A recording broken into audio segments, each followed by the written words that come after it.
السلام علیکم دوستو کہا جاتا ہے کہ کسی علاقے میں قحط سالی پیدا ہو گئی۔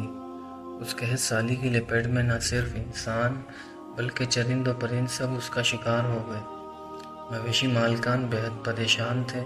اس دوران ایک مسجد کے مولوی نے جمعے کے خطبے میں نہایت یقین کے ساتھ یہ بات بتائی کہ اللہ کا نام لے کر یعنی بسم اللہ پڑھ کر دریا کو حکم دیا جائے تو وہ بھی نافرمانی نہیں کرتا۔ خطبہ سننے والوں میں ایک چرواہا بھی موجود تھا۔ مولوی کی یہ بات اس کے دل میں اتر گئی اور اس بات پر اس کا یقین کامل ہو گیا۔ اس نے واپس آ کر اپنی بکریاں کھولی اور سیدھا دریا پر چلا گیا۔ اونچی آواز سے بسم اللہ الرحمن الرحیم پڑھا اور دریا کو کہا وہ اپنی بکریاں چروانے کے لیے دوسرے پار جانا چاہتا ہے اور اسے کہا کہ مجھے اپنے اوپر سے گزرنے دے۔ یہ کہہ کر اس نے اپنی بکریوں کو لیا اور دریا پر چلتا ہوا دریا پار کر گیا۔ دریا کے دوسری طرف کا علاقہ گھاس سے بھرا پڑا ہوا تھا۔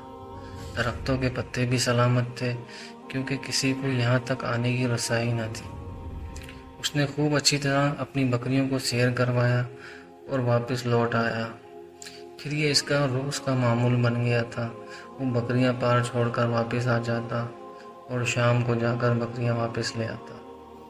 اس کی بکریوں کا وزن دگنا چگنا ہو گیا تھا۔ لوگ چونک گئے اور اس سے پوچھا کہ وہ اپنی بکریوں کو کیا کھلاتا ہے۔ وہ سیدھا سادہ اور صاف دل نوجوان تھا۔ اس نے صاف صاف بات بتا دی کہ جناب میں تو بسم اللہ الرحمن الرحیم پڑھ کر دریا پر چل کر اپنی بکریاں دوسری طرف چروانے لے جاتا ہوں۔ یہ بات سب نے سنی مگر کسی نے اس چرواہے کی بات پر یقین نہیں کیا کیونکہ یہ ناقابل یقین بات تھی۔ مگر بات ہوتے ہوتے مولوی صاحب کے پاس پہنچ گئی۔ مولوی صاحب نے اس چرواہے کو بلایا اور سارا ماجرا پوچھا۔ اس چرواہے نے مولوی صاحب کو یہ حوالہ بنا لیا کہ مولوی صاحب میں تو آپ کا شکریہ ادا کرنے والا تھا۔ آپ نے جمعے کے خطبے میں جو نسخہ بتایا تھا کہ بسم اللہ کہہ کر دریا کو بھی حکم دو تو وہ بھی انکار نہیں کرتا، تو میں تو بس آپ کے نسخے پر ہی عمل کر رہا ہوں۔ مولوی صاحب حیرت سے اس کے چہرے کو دیکھتے رہے۔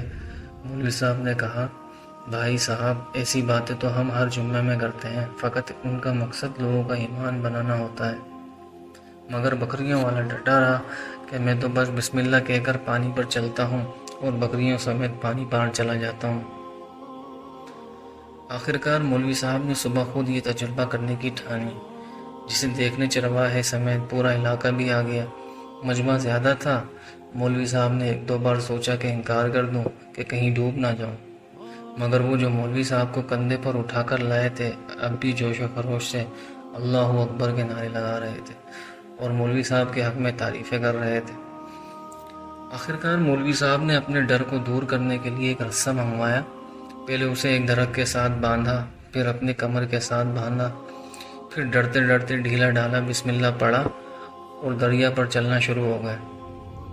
مگر پہلا پاؤں ہی رکھا تھا کہ پانی میں گر گئے۔ مولوی صاحب ڈبکیاں کھانے لگے اور پانی کے بہاؤ میں بہنا شروع ہو گئے۔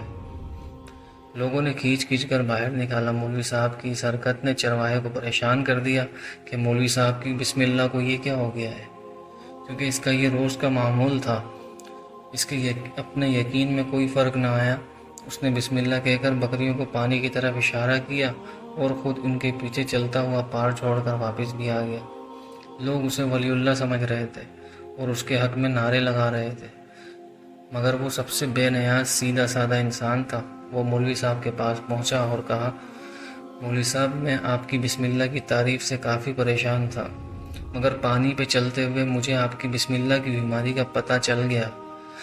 اس چرواہے نے درخت سے بندھی رسی کی طرف اشارہ کیا اور کہا مولوی صاحب یہ ہے آپ کی بسم اللہ کی بیماری، آپ کی بسم اللہ کی برکت کو یہ رسہ کھا گیا۔